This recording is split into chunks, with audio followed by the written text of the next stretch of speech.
Welcome to our channel. Today we how to invest in Microsoft stock step by step clearly. To invest in Microsoft stock, start by researching the company. Understand Microsoft's business model and market position.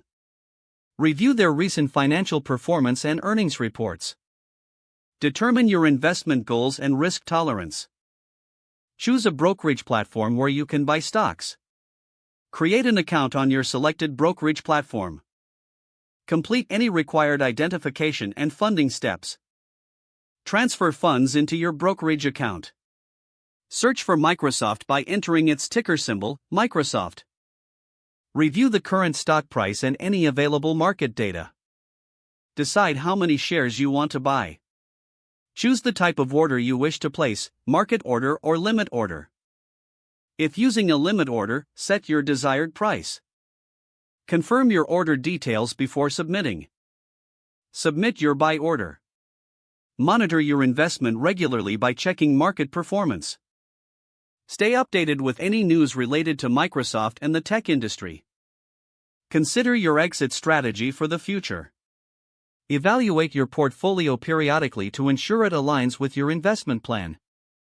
If the page does not load, refresh the browser or try again in a private or incognito window. Make sure you are using the correct email address, then retype it carefully to avoid small typos. If your password is not accepted, use the reset option and create a new strong password you can remember. Check your spam folder for verification or security emails, then complete any requested confirmation steps. Enable two-factor authentication if available to improve account security and reduce unauthorized access risk. After signing in, review your profile details so your contact information and settings are accurate and current.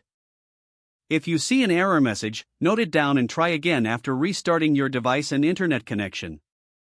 Log out when you finish, especially on shared devices, to keep your account and payment information secure.